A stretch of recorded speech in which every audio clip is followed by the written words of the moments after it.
પાઠ 7મો ચાલે છે તેમાં આપણે પ્રત્યાયન પ્રક્રિયાના લક્ષણો આજે આપણે એ સમજવાનું છે ભાષાને પ્રત્યાયનમાં ભાષા વિશેનું બધું જ જાણકારી પ્રાપ્ત કરી છે હવે પ્રત્યાયન વિશે આપણે જ્યારે સમજીએ છીએ ત્યારે આના વિશેના મેં માહિતી આપી હતી પ્રત્યાયન એટલે શું આ પહેલાના વિડિયો દ્વારા આપણે આના પહેલાના લેક્ચર દ્વારા આપણે સમજી ગયા કે પ્રત્યાયન એક કોમ્યુનિકેશન છે એ સ્કિલ કોમ્યુનિકેશન છે આપણામાં એ ખરેખર કેવી રીતે જો ડેવલપ થવી જોઈએ ડેવલપ થયા પછી આપણને એનું પરિણામ શું આવે છે આપણે આના પહેલાના વિડિયો દ્વારા એ માહિતી પ્રાપ્ત કરી હતી હવે છે આપણે પ્રત્યાયનના પ્રક્રિયાના લક્ષણો પ્રત્યાયન જે થાય છે બીજાના સંદેશાઓ છે બીજાના મેસેજીસ છે એ એકબીજા સુધી એટલે કે આપણે એ કેવી રીતે પહોંચાડતા કરીએ છીએ એ વસ્તુને અહીંયા આપણે મુખ્ય 4 લક્ષણો દ્વારા સમજવાનું છે ગતિશીલતા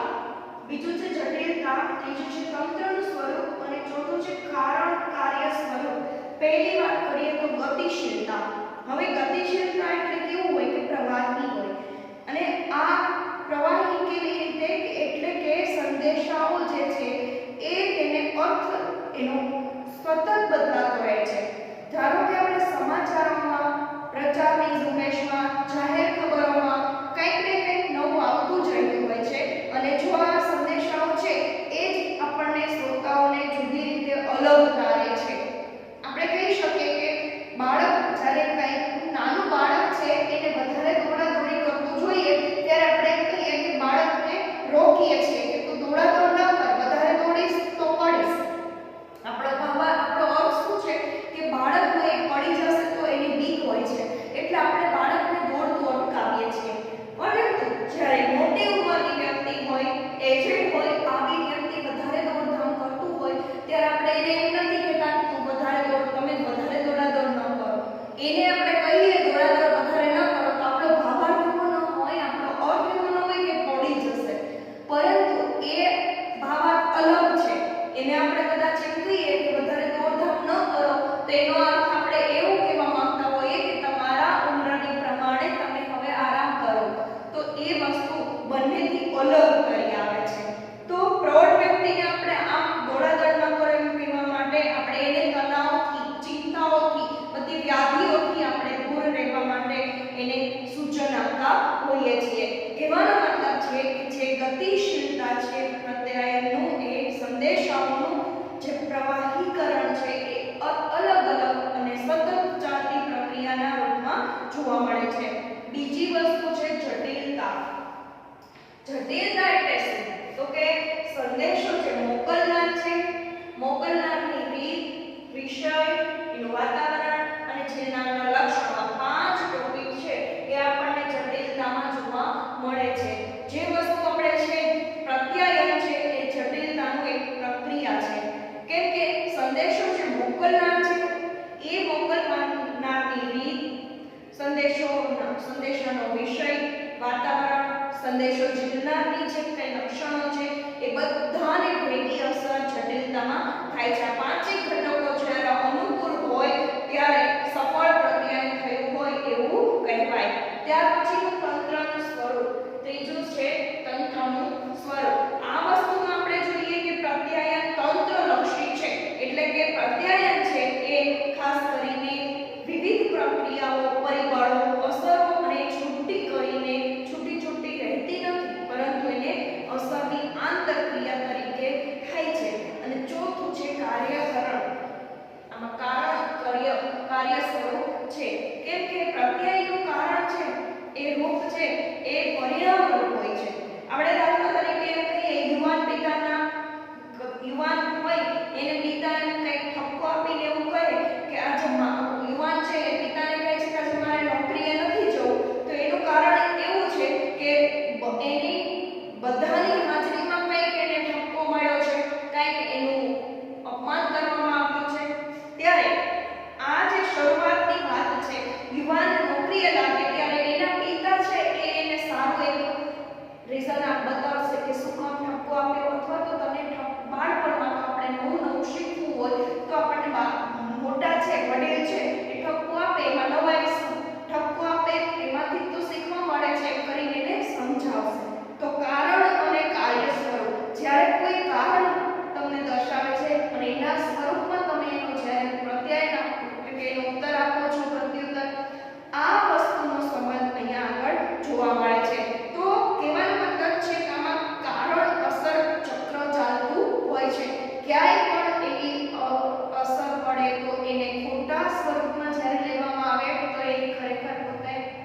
એમાં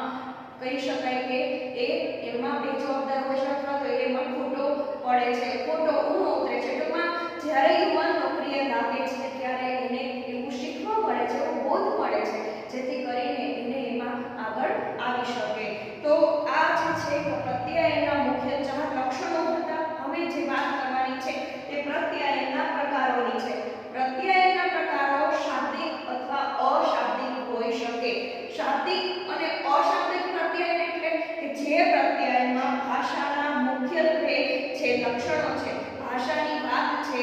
એ મૌખિક અથવા તો લેખિત બંને સ્વરૂપમાં ઉપયોગ થતો હોય છે, તેને શાબ્દિક. જે શબ્દોની દ્રષ્ટિએ ઉપયોગ થતા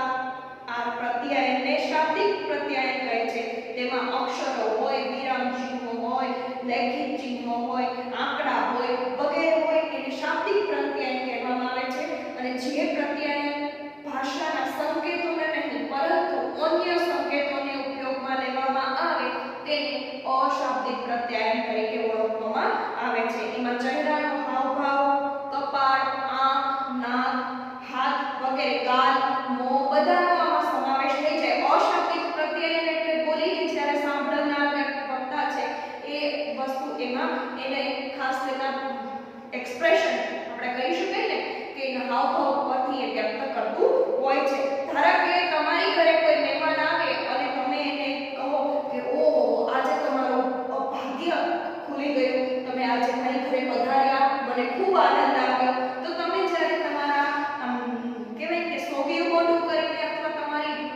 મોઢાની અથવા તમારા હાવભાવની કોઈ તમારી પ્રતિકૃતિ આવી કઈ એક્સપ્રેશન જ ન હોય ને, સામેવાળી વ્યક્તિને એમ થાય કે આ તો ઠીક છે મને સારું લગાડવા બોલે છે, બાકી એને કઈ હકીકતમાં સારું લાગ્યું હોય એવું લાગતું નથી. આપણે ક્યારેક કોઈના ઘરે છેચેડા હોય ને અચાનક ત્યારે આપણને બધા બહુ અનુભવ થતા હોય છે. તો કહેવાનો મતલબ છે કે જ્યારે તમે ખરેખર એને તમારો આનંદ વ્યક્ત કરવા માંગો છો તો તમારે એને સાચા પ્રત્યાયનમાં તમારે જણાવવું જોઈએ. તમારા હાવભાવ, તમારા એક્સપ્રેશન, તમારી આંખ, કાન, નાક દરેક વસ્તુનો એમાં એટલો બધો પ્રગટીકરણ હોય કે તમે એને ખરેખર આવ્યા એ ગણવું છે, એ વસ્તુ એને પોતાને પ્રતીતિ થવી જોઈએ. એ વસ્તુ જ ખાસ આમાં શીખવાની છે. હવે જ્યારે તમે કોઈ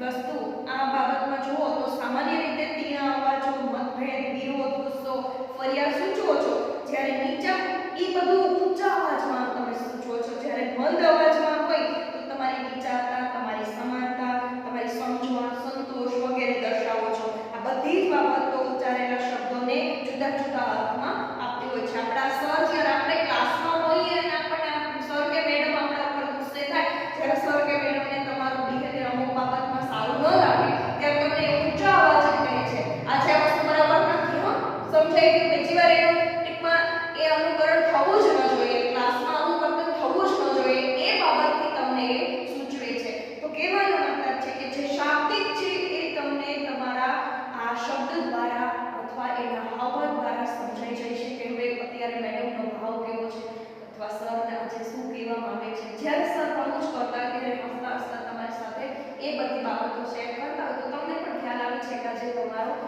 શું કહેવાનો મતલબ છે. શાબ્દિક અને અશાબ્દિકની વાત તમને અહીંયા આગળ વાત કરી તો એને શબ્દ શૈલીમાંથી એ પ્રગટ થતું હોય છે. શ્રોતાઓ સમક્ષ પાત્રના વિચાર, લાગણી, આબેહૂબ વ્યક્ત કરતા હોય છે જેથી કરીને સમજાઈ જતું હોય. અશાબ્દિક કેવું હોય પ્રત્યાયન તો મહત્વનું કહેવાનું છે કે જે કંઈ હોય તે અંગ્રેજીમાં વ્યક્ત થતું હોય તો ક્રિયાઓ શબ્દ કરતા બુલંદ રીતે બોલે છે. અશાબ્દિક સંકેતોને શાબ્દિક સંકેતોથી સ્વતંત્ર રીતે વાપરી શકાય છે, જ્યારે શાબ્દિક સાથે સાથે પણ વાપરી શકાય છે. સાથે વાપરતી વખતે શાબ્દિક અશાબ્દિક સંકેતોમાં સુસંગતતા રહેવી જોઈએ, નહીંતર પ્રત્યાયન અસ્પષ્ટ અને ગૂંચવાડિયાભર્યું રહે છે. દાખલા તરીકે